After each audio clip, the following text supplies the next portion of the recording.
शादी नहीं करना चाहती थी, हरियाणा में निकी तोमर को उसने गोली मारी कि नहीं मारी, हमने क्या किया?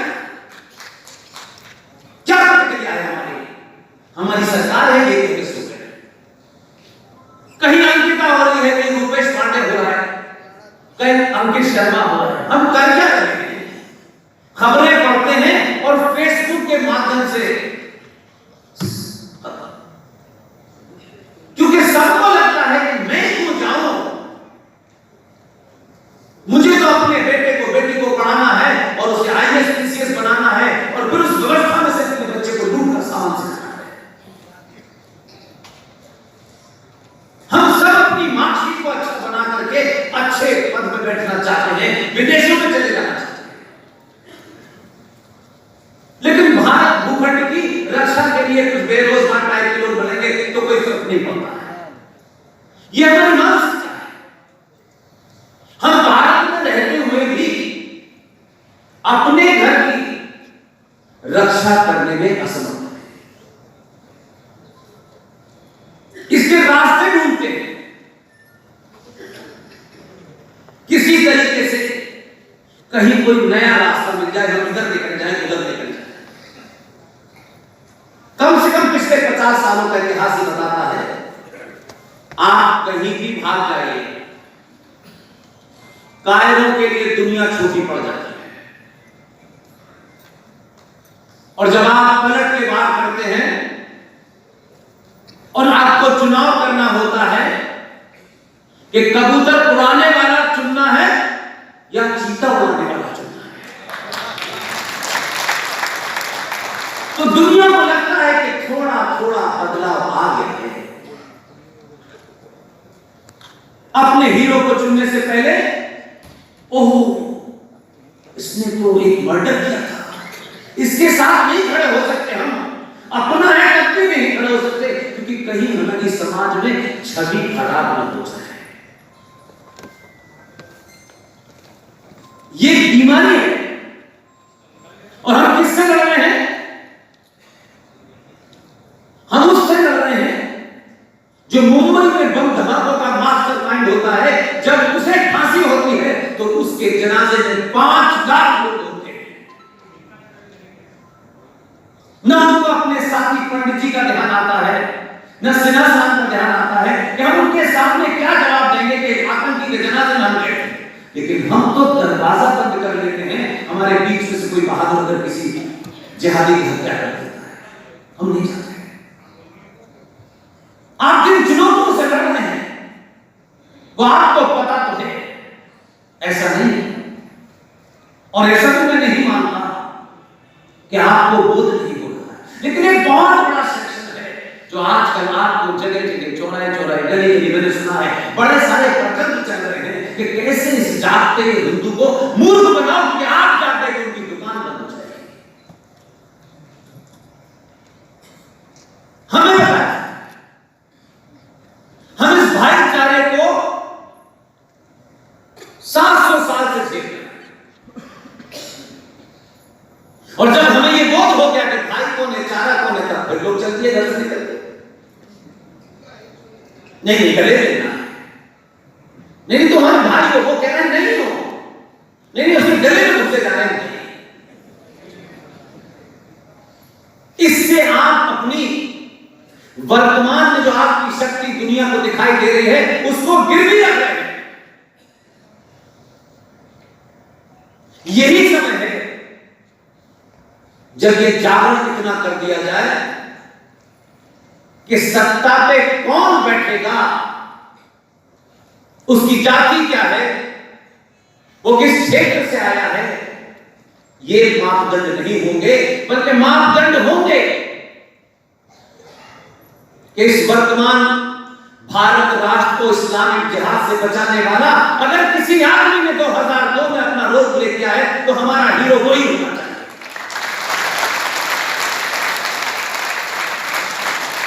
इसके पब्लिक डिस्कोर्स में इंटेलेक्चुअल खासतौर से संपन्न परिवारों के लोग इन बातों पर ताली बजाने से भी कतराते हैं। कहीं वीडियो में कोई देख ना ले ऐसी बात पे आप भी ताली बजा रहे थे, क्योंकि उन्हें तो इस्लाम भाई के घर पे सिवैया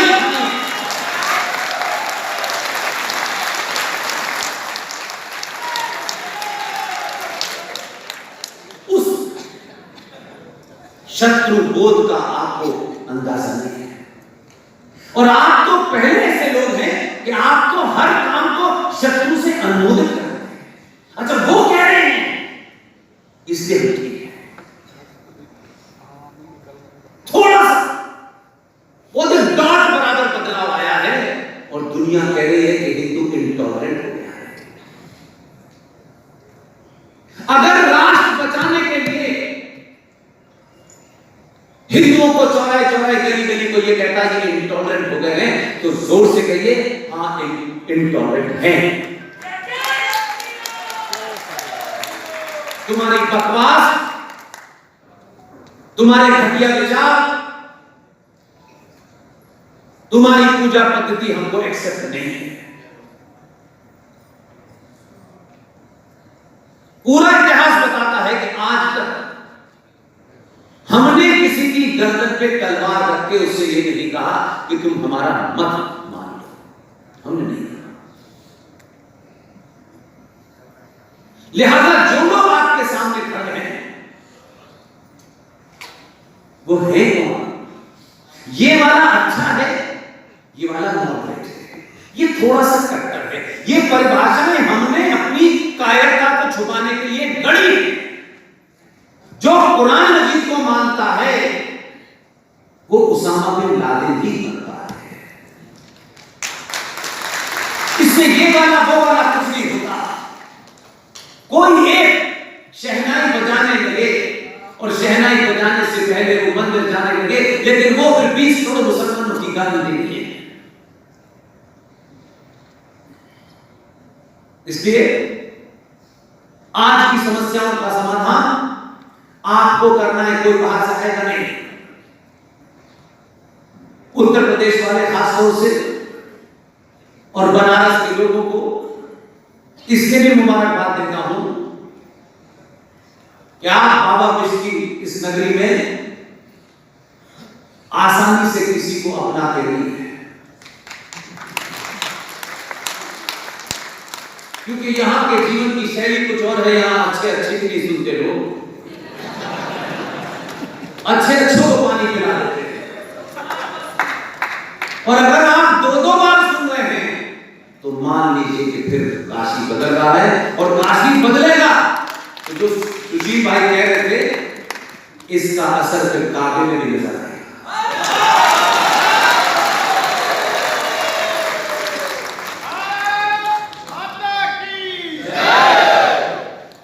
जो भारत माता की जय का नारा लगाए अच्छी बात है, कोई भी बात। ये कोई पॉलिटिकल पार्टी का जलसा नहीं है। जो भारत माता का नारा लगा रहा है अपने घर जाए और जाके ये पता करे कि ये भारत माता 15 अगस्त 1947 को 21 लाख लोगों की लाश पे आपको मिली थी। कायर लीडर और कायर समाज ने 47 से लेकर के 2020 तक 29 राज्यों में हिंदू माइक्रोस्कोपिक माइनॉरिटी हो गया है, लेकिन भारत माता का नारा है। जब आप ये नारा करते हैं तो हजारों लोग समझते हैं कि भारत माता सुरक्षित है, कि भारत में बैठ के लोग नारा लगा रहे हैं, लेकिन उसके नीचे आपकी जमीन खिसक रही है। हमारे और आपके बीच में से निकल के जाने वाले लोग जो बात कोई भी पहले इतिहास लिखा जाएगा तो उनको माफी नहीं मिलेगी। और हम उन लोगों में अपना नाम नहीं लिखाना चाहते, क्या उनका नाम बताना नहीं चाहते कि जिस बीमारी के लिए 75 साल का एक युवा पुरुष, 35 साल का उनका बेटा, जिन चीजों की लड़ाई लड़ रहा है, ये औरंगजेब और बाबर ने नहीं की थी। ये औरंगजेब के खिलाफ लड़ाई नहीं लड़ रहे, ये बाबर के खिलाफ लड़ाई नहीं लड़ रहे। ये भारत की संसद, उस संसद में बैठने वाले वो लोग जो ये कहते रहे हैं कि हम तुम्हारे हैं, इस संस्कृति के हैं, और हम और तुम्हारे बीच में एक ही रिश्ता है कि तुम भी हिंदू और हम भी। उनकी गिनती चाहे 10 थी चाहे 117 थी, मैं ये मानता हूं आज अगर यहां लगी हो